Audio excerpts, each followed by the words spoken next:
শরীকে কোরবানি দেয়া কতটা সহি, এবং শরিকদার যদি বেনামাজি গোশখোর ও সুদখোর হয় তাহলে এই শরিকদারের সাথে কোরবানি দিলে আদায় হবে কিনা? শরীকে কোরবানি দেওয়াটা সহি এবং বিশুদ্ধ, কারণ নবী করিম সাল্লাল্লাহু আলাইহি ওয়াসাল্লাম তার থেকে বিভিন্ন হাদিসের আলোকে এটি প্রমাণিত যে তিনি কোরবানির ব্যাপারে একটা গরু বা একটা উটে সর্বোচ্চ 7 জন মানুষের শরীক হওয়ার সুযোগ রেখেছেন। এবং এটা আরব আজম সারা বিশ্বের প্রায় সমস্ত ওলামা একরামের মত, হাতে গোনা মানে যে কয়েকজন এটার বিরোধিতা করেছেন সেটা উল্লেখযোগ্য না। সংখ্যাগরিষ্ঠ ওলামাদের মত হলো গরু এবং ওট 7 ভাগে দিলে কোরবানি হবে। যারা হবে না বলেন তারা হাদিসকে এমনভাবে ব্যাখ্যা করেন, এমনভাবে ফিক্স করেন, খাস করে ফেলেন যেটা সপক্ষে কোনো প্রমাণ বা দলিল নাই। এখন কথা হলো, শরিকদের কারোর যদি উপার্জন হারাম হয় তাহলে কি হবে? জটিল প্রশ্ন।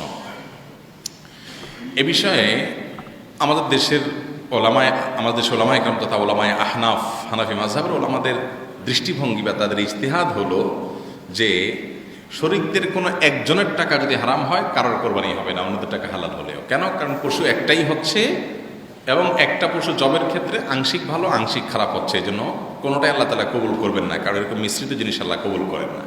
এটা হলো হানাফি মাযহাবের ওলামাদের ফতোয়া।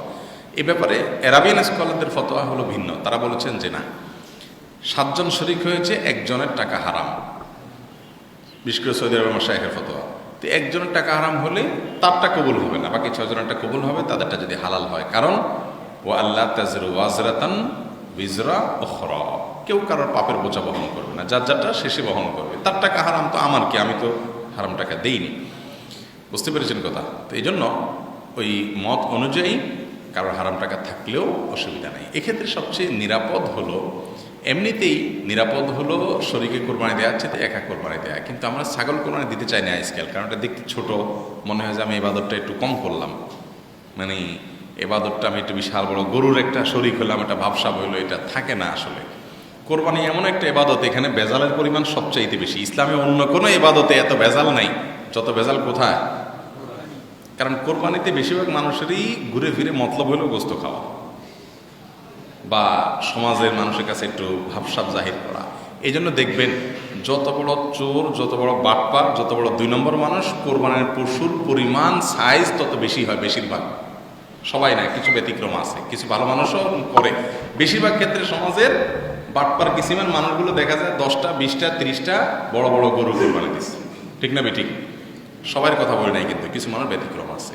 তো এই জন্য কোরবানির পশুর সাইজের চাইতে আপনার সামর্থ্য অনুযায়ী আপনি ছোটো একটা ছাগল দিলেন, সেটাই বেটার।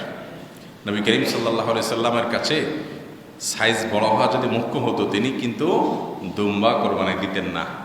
তিনি এরকম গরু উট খুঁজে বেড়াইতেন। গরু উট খুঁজে দেওয়া জায়েজ আছে, বেশি টাকা দিলে সওয়াব হবে, কিন্তু উদ্দেশ্য যেন লৌকিকতা প্রদর্শনের ইচ্ছা না থাকে। এটা হলো গুরুত্বপূর্ণ বিষয়।